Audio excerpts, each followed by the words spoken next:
सभी सुबह अच्छी है। यूरोप वाले तरसते हैं गुड मॉर्निंग के लिए, अच्छी सुबह होती नहीं वहां, इसलिए हर एक आदमी दूसरे को विश करता है, may I wish you to have a good morning, इसलिए वो गुड मॉर्निंग वाले लोग हैं। हमारे यहां तो every morning is good morning, तो हम गुड मॉर्निंग में क्यों फंसे हुए हैं? तो गुड मॉर्निंग से निकलिए, नमस्ते में आइए, नमस्कार में आइए, वड़क्कम में आइए। ये गुड मॉर्निंग आपके लिए काम की चीज नहीं है, और ये गुड मॉर्निंग जुड़ी हुई है आपके पेट से। जितनी अच्छी सुबह होगी, माने सूर्य जितना अच्छा होगा, उतनी तीव्र जठर अग्नि होगी, उतना ही अच्छा भोजन करिए। तो वो कहते हैं कि सुबह का खाना आप भरपेट खाइए, माने नाश्ते को लंच में बदल दीजिए। आप सभी का स्वागत है आपके अपनी YouTube channel Ayurvedic secrets of health में। ठीक है, 9:30 बजे तक, 10 बजे तक ज्यादा से ज्यादा। फिर आप इसमें तर्क और कुतर्क मत करिए, जी हमको दुकान जाना है, हमको ऑफिस जाना है, हमको दुनियादारी संभालनी है। किसके लिए? इसी पेट के लिए ना। ये दुनियादारी कर किसके लिए? आप इसी पेट के लिए ना। तो पेट तो दुरुस्त होने के लिए भागवत जी कह रहे हैं कि भाई इसको संभाल लो तो दुनियादारी संभलती है। और ये गया तो दुनियादारी संभाल के करेंगे क्या? मान लीजिए पेट ठीक नहीं है, स्वास्थ्य ठीक नहीं है, आपने 10,000 करोड़ कमा लिया, क्या करेंगे? डॉक्टर को ही देंगे ना। तो डॉक्टर को देने से अच्छा किसी गौशाला वाले को दे दीजिए, पेट दुरुस्त कर लीजिए। तो पेट आपका है तो दुनिया आपकी है, ये आप जान लीजिए। इसलिए पेट को दुरुस्ती के लिए भागवत जी कहते हैं सुबह का खाना भरपेट खाइए, माने आप बाहर निकलें घर के तो छक्कर खाना खा के निकलिए, भोजन करके ही निकलिए। दोपहर को 12 बजे से 1 बजे के बीच में जठर अग्नि की तीव्रता कम होना शुरू होती है, तो उस समय थोड़ा कुछ हल्का खाएं, माने जितना सुबह खाया उससे कुछ कम खाएं तो अच्छा है, ना खाएं तो और भी अच्छा है। खाली फल खा लें, जूस पी लें, दही पी लें, मट्ठा पी लें, आदि आदि। शाम को फिर खाएं। अब शाम का भागवत जी कहते हैं कि आपने एक चीज देखी है ना, वो बहुत प्रकृति से सीखने की जरूरत है। दीपक भरा तेल का दीपक आप जलाना शुरू करिए तो पहली लौ खूब तेजी से जलेगी, ठीक है, और अंतिम लौ भी तेजी से जलेगी। माने दीपक जब बुझने वाला होगा तो बुझने से पहले वो बहुत तेज जलेगा। यही पेट का भी नियम। जठर अग्नि सुबह सुबह बहुत तीव्र होगी और शाम को जब सूर्यास्त होने जा रहा है तब भी तीव्र होगी, बहुत तीव्र होगी। तो कहते हैं शाम का खाना सूरज के रहते रहते खा लो। सूरज डूबा तो अग्नि भी डूबी। तो वैसे तो जैन दर्शन में कहा है रात्रि भोजन निषेध है, भागवत जी भी यही कहते हैं, तरीका अलग है बस। आप अहिंसा के लिए कहते हैं, वो स्वास्थ्य के लिए कहते हैं। वो ये कहते हैं शाम का खाना तो सूरज डूबने के बाद दुनिया में कोई नहीं खाता। गाय को खिला के देख लो, नहीं खाएगी। भैंस भी नहीं खाती, खिला के देख लो। बकरी भी नहीं खाएगी, बकरा गधे को खिला के देख लो, खाता नहीं। हाँ, बिल्कुल नहीं खाता। आप खाते हैं तो आप अपने को कंपेयर कर लीजिए कि किसके साथ हैं आप। कोई जानवर, कोई जीव राशि सूरज डूबने के बाद खाती नहीं, तो आप क्यों खा रहे हैं? प्रकृति का नियम भागवत जी कहते हैं पालन करिए, माने रात का खाना जल्दी कर दीजिए सूरज के रहते रहते। माने 5-6 बजे के आसपास आपके यहां सूरज डूबता है, 6 बजे या 6:30 बजे, वही समय सबसे अच्छा है डूबने से पहले। अब कितना पहले? तो भागवत जी ने उसका कैलकुलेशन दिया, 40 मिनट पहले। सूरज डूबने का समय पता कर लीजिए। चेन्नई में सूरज शाम को 7 बजे डूब रहा है तो 6:20 तक। 6 बजे डूब रहा है तो 5:20 तक। ये हिंदुस्तान के किसी भी कोने में चले जाइए, सूरज डूबने से 40 मिनट पहले का ही निकलेगा। तो 40 मिनट पहले शाम का खाना खा लीजिए और सुबह का तो सूरज निकलने के 2.5 घंटे तक कभी भी खा लीजिए। दोनों समय पेट भर के खा लीजिए। फिर कहेंगे जी रात को क्या? तो रात के लिए भागवत जी कहते हैं कि एक ही चीज है रात के लिए, कि आप कोई तरल पदार्थ ले सकते हैं, जिसमें सबसे अच्छा उन्होंने दूध कहा है। साध्वी जी तो वो भी नहीं ले सकते, साधु तो वो भी नहीं ले सकते, लेकिन आप गृहस्थी लोग हैं तो इतनी छूट चाहें तो आप ले सकते हैं। भागवत जी कहते हैं कि शाम को सूर्य डूबने के बाद, मैंने आपको कल कहा था, हमारे पेट में जठर स्थान में कुछ ऐसे हार्मोन्स या एंजाइम्स या रस पैदा होते हैं जो दूध को पचाते हैं। इसलिए वो कहते हैं सूर्य डूबने के बाद जो चीज खाने वाली है वो दूध है, या पीने वाला है वो दूध है। तो रात को दूध रख लीजिए, 6 बजे तक भरपेट खाना रख लीजिए। सुबह का खाना अगर आपने 9:30 10 बजे खाया तो शाम को 6 बजे खूब अच्छी सी भूख लगेगी। फिर आप कहेंगे जी हम तो दुकान पे बैठे हैं 6 बजे, तो डब्बा मंगा लीजिए, दुकान में डब्बा आ सकता है। हाँ, डब्बा आने में कोई तकलीफ नहीं है। दुकान में आप 6 बजे बैठे हैं, डब्बा आपका आ सकता है। और मैं आपको हाथ जोड़कर कह रहा हूं, आप में से कोई भी डायबिटिक पेशेंट है, कोई भी अस्थमेटिक पेशेंट है, किसी को भी वात का गंभीर रोग है, आज से ये सूत्र चालू कर दीजिए। 3 महीने बाद आप खुद मुझे फोन करके कहेंगे राजीव भाई पहले से बहुत अच्छा हूं, शुगर लेवल कम हो रहा है, अस्थमा मेरा पहले से कम हो रहा है। ट्राइग्लिसराइड चेक कर लीजिए और इस सूत्र को शुरू कर दीजिए। 3 महीने बाद फिर चेक करा लीजिए, पहले से कम होगा। VLDL, LDL आज चेक कर लीजिए, 3 महीने बाद फिर चेक करा लीजिए, बहुत तेजी से घटेगा। HDL आज चेक करा लीजिए, 3 महीने बाद चेक करा लीजिए, बहुत तेजी से बढ़ेगा। और HDL बढ़ना ही चाहिए, LDL, VLDL कम होना चाहिए। तो ये सूत्र बागभट्ट जी का जितना संभव हो आप ईमानदारी से पालन करिए, वो आपको स्वस्थ रहने में बहुत मदद करेगा।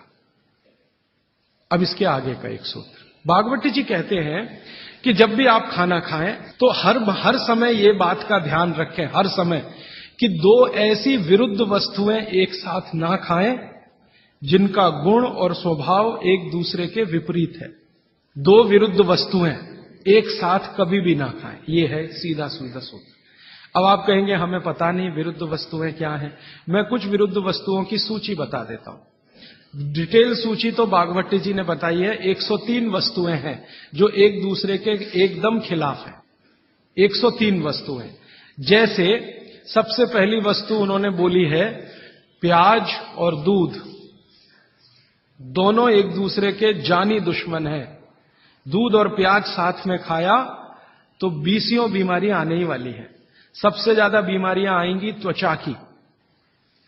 आपको सोराइसिस होगा, आपको एक्जिमा होगा, आपको खाज होगी, आपको खुजली होगी अगर प्याज दूध साथ में खा रहे हैं तो कभी भी ना खाएं। इसी तरह से वो कहते हैं कि कटहल को क्या कहते हैं? कटहल समझते? जैक फ्रूट, दूध और जैक फ्रूट कभी ना खाएं, दोनों एक दूसरे के जानी दुश्मन। और दूध और ऐसा कोई भी फल साथ में ना खाएं जो सिट्रिक एसिड प्रधान है। सिट्रिक एसिड आप समझते हैं, संतरा, मौसम्मी, नारंगी, अंगूर, खट्टी चीज। एक खट्टी चीज तो आपकी बनाई हुई है, एक खट्टी चीज भगवान की बनाई हुई। तो भगवान की बनाई हुई खट्टी चीज है, दूध के साथ जानी दुश्मन है। बागभट्ट जी ने बहुत साल रिसर्च करके बताया एक ही खट्टा फल है जो दूध के साथ खाएं, वो है आंवला। आंवला, आंवला ही एक फल है, खट्टा है, सिट्रिक एसिड भरपूर मात्रा में है, विटामिन सी भरपूर मात्रा में है, कैल्शियम उसमें भरपूर है। यही एक फल है जो दूध के साथ जरूर खाएं। बाकी कोई फल जिसमें खट्टापन है वो दूध के साथ ना खाएं। आम भी, आम अगर खट्टा है तो दूध के साथ ना खाएं, मीठा है तभी खाएं। आम और दूध की दोस्ती बहुत जबरदस्त है, लेकिन खट्टे आम की दूध से दोस्ती नहीं है। मीठा आम, एकदम मीठा आम, पका हुआ आम, उसी को दूध के साथ खा सकते हैं। एक और उन्होंने गिना है, वैसे तो आप जैन हैं तो ये बात आपके लिए लागू ही नहीं होती, लेकिन जैन नहीं है इसलिए कह रहा हूं, तो कभी भी शहद और घी एक साथ ना खाएं। दुनिया का सबसे खराब जहर है ये, शहद और घी। शहद घी साथ में ना खाएं। शहद खाना है तो घी ना खाएं, घी खाना है तो शहद ना खाएं। इसी तरह से उड़द की दाल और दही गलती से भी साथ में ना खाएं। उड़द की दाल, वैसे तो मैंने कल बोला था द्विदल, द्विदल में सबसे खतरनाक है उड़द की दाल। उड़द की दाल के बारे में जितनी भी रिसर्चेस भारत में हुई हैं वो ये कहती हैं कि ये दालों की राजा है, इसलिए ये अकेला ही खाएं। इसके साथ दही नहीं खा सकते, उड़द की दाल के साथ। दालों की राजा है, राजा अकेला ही रहता है ऐसा कहा जाता है। तो कहते हैं उड़द की दाल भरपूर खाएं, मना नहीं है, लेकिन अकेली खाएं। और बाकी जो दालें हैं, अरहर की दाल है, मूंग की दाल है, तो मैंने कल कहा था कि ये भी द्विदल में है, दही तो ना खाएं, लेकिन कोई मजबूरी में खाना है तो उपाय मैंने बताया था कि दही गर्म करके खाएं, माने दही में बघार लगा के खाएं ताकि तासीर गर्म हो जाए उसकी, या मट्ठा गर्म करके खाएं तासीर उसकी गर्म हो जाए। लेकिन मेरी आपको विनम्र विनती है, उड़द की दाल के साथ तो बिल्कुल ना दही खाएं, ना मट्ठा खाएं, बघारा हुआ भी नहीं खाएं। भागवत जी कहते हैं कि चलेगा ही नहीं। मैंने इस पे मेरे अपने शरीर पे एक्सपेरिमेंट किया। मैंने एक दिन कहा कि चलो खा के देखते हैं। भागवत जी ने कहा ना खाएं, खा के देखें क्या होता है शरीर को। तो मैंने खाने से पहले मेरा ब्लड प्रेशर चेक किया और उड़द की दाल खाने के बाद दही खाया और फिर ब्लड प्रेशर चेक किया तो मेरा ब्लड प्रेशर 22 से 25% बढ़ा हुआ था। फिर मैंने सोचना शुरू किया कि रोज रोज अगर मैं ये खाने लगूं उड़द की दाल और दही उड़द की दाल तो 100% 6-8 महीने में हार्ट अटैक आ ही जाएगा। इसका मतलब माताओं बहनों से हाथ जोड़कर निवेदन है, दही बड़ा कभी भी नहीं, क्योंकि दही बड़ा में उड़द की दाल का बड़ा अगर है तो दही बिल्कुल नहीं। अगर आपको दही बड़ा खाना ही है तो मूंग की दाल का बड़ा है, दही बघार कर या मट्ठा बघार कर आप ले सकते हैं। उड़द की दाल का बड़ा अगर बनाया है तो दही के साथ तो गलती से भी नहीं। उड़द की दाल का बड़ा सीधे चटनी से खा सकते हैं, दही से नहीं। और अगर शादी ब्याह है आपके घर में तो मीनू बनाते समय ध्यान रखें कि मेहमानों को उड़द की दाल का बड़ा और दही ना परोसें, नहीं तो दोहरे पाप के भागीदार बने। आप अपना तो नाश करेंगे या आने वालों का भी नाश करेंगे। और अतिथि देवता है, उसको जहर ना खिलाएं। तो ऐसी एक सूची है। मैंने तो आपको 4-5 चीजें बताई हैं, विस्तार से आप पुस्तक में देख सकते हैं। वो सूची ये कहती है 103 वस्तुओं की, ये चीज इसके साथ ना खाएं, ये चीज इसके साथ ना खाएं। तो भागवत जी कहते हैं 2 विरोधी चीजें साथ में ना खाएं। और वो कहते हैं कि अगर आपने ये सूत्र धारण कर लिया तो जिंदगी भर आप निसंकोच बिना किसी रोग के जीवन बिता सकते हैं। तो आज का एक सूत्र मैंने बोला, फिर ये दूसरा सूत्र हुआ, अभी तीसरे सूत्र पे चलता हूं आज का। भागवत जी कहते हैं कि खाना आप जब भी खाएं तो उसको जमीन पर बैठकर ही खाएं, जमीन पर बैठकर खाएं। मैं जैसे बैठा हूं ना, इसको आयुर्वेद की भाषा में कहते हैं सुख आसन। ये आसन में खाना खाएं। क्यों खाएं जी, प्रश्न आएगा आपके मन में। तो भागवत जी समझाते हैं कि जब आप इस आसन में बैठते हैं, सुख आसन में, तो आपके शरीर का जो जठर है ना, ये जो है सबसे ज्यादा तीव्र है। और इस आसन में इसकी तीव्रता हमेशा मेंटेन रहती है। आप अभी कुर्सी पर बैठे हैं, इसमें तीव्रता घट जाती है, और खड़े हो जाएं तो बिल्कुल कम हो जाएगी। कारण क्या है? आप शरीर के बारे में थोड़ा जानते हैं ना, हमारे शरीर में कई चक्र हैं। एक चक्र जो है ना, ये जो पीछे है, जहां पर आपका हिप जॉइंट्स और आपका ये जो मन का होता है, जहां मिलते हैं, वो सबसे महत्वपूर्ण चक्र है। ये प्रदीप्त होता है तभी, मन दीप्त होता है जब आप इस स्थिति में बैठे, और इसका जठर पर सीधे असर है। और ये असर आप अगर महसूस करना चाहते हैं तो जमीन पे बैठ के ही खाएं। और वो ये कहते हैं कि भोजन की जो थाली है वो आप बैठे उससे थोड़ा ऊपर रहे, माने पट्टा रख के या स्टूल रख के थाली उस पर ऐसे बैठ के खाएं। भागवत जी ने और एक बात कही है कि सबसे अच्छा तो ये है सुखासन, जिसमें आप बैठकर खाना खाएं। वो कहते हैं और एक आसन है जिसमें आप खाना खा सकते हैं, बाकी किसी में भी नहीं। वो गाय का दूध जब निकालते हैं ना, कैसे बैठते हैं, बस उस स्थिति में भी आप खाना खा सकते हैं। उकड़ू गाय दूध निकालने का जो स्थिति है बैठने का, उस स्थिति में बैठ के आप खाना खा सकते हैं। लेकिन वो आपके लिए नहीं है, इसको ध्यान से सुन लीजिए, क्योंकि आगे उन्होंने एक वाक्य लिख दिया कि जो शरीर श्रम ज्यादा करते हैं, जैसे किसान, जैसे हमारे कारीगर मजदूर, उनके लिए उकड़ू बैठकर खाना खाना सबसे अच्छा। खाते भी हैं, माने वो चेले हैं सब भागवत के। और आप जो शरीर श्रम कम करते हैं, आपके लिए इस आसन में बैठकर खाना खाना अच्छा। अब आप आज से एक ऑब्जर्वेशन कर लीजिए कि जितने लोग इस बात से परेशान हैं कि उनका पेट आगे निकल आया है, वो इस आसन में बैठ के खाना खाना शुरू कर दें और 3 महीने के बाद फिर देखें तो उनका पेट पहले से कम ही होगा, आगे नहीं आएगा। और ये जो डाइनिंग टेबल पे बैठ के खाना खाएंगे, पेट आगे निकलता ही जाएगा, क्योंकि कुर्सी आपके लिए बनी नहीं है, ये अंग्रेजों के लिए बनी है। अंग्रेजों के लिए कुर्सी इसलिए बनी है कि ठंड बहुत है ना, तो जॉइंट्स कड़क रहते हैं उनके, सभी जॉइंट्स कड़क होंगे, कठोरता आएगी। आपके यहां गर्मी बहुत है तो आपके जॉइंट्स में फ्लेक्सिबिलिटी है, तो आप आसानी से जमीन पे बैठ सकते हैं। कोई अंग्रेज नहीं बैठ सकता जैसे मैं बैठा हूं, अमरीकी नहीं बैठ सकता, क्योंकि घुटने कड़क हैं, हिप जॉइंट्स कड़क हैं, बैठने में तकलीफ है। तो उन्होंने अपनी तकलीफ को कम करने के लिए कुर्सी का आविष्कार किया है। आधे तो बैठे, पूरे नहीं बैठ सकते, तो वो आपके लिए नहीं है कुर्सी, ये अंग्रेजों की देन है। तो मेरी आपको विनती है कि डाइनिंग टेबल पे खाना ना खाएं। तो आप कहेंगे जी ले लिया तो बहुत सारा कचरा भर रखा है आपने घर में, क्या करेंगे उसका? हमको हिंदुस्तानियों को पिछले 60-70 साल में या 100 साल में एक गजब बीमारी हुई है, दुनिया भर का कचरा घर में लाके रखना। हाँ, ये इतनी खराब बीमारी आई है हमको कि बिना सोचे बिना समझे कचरा ला के घर में रखना।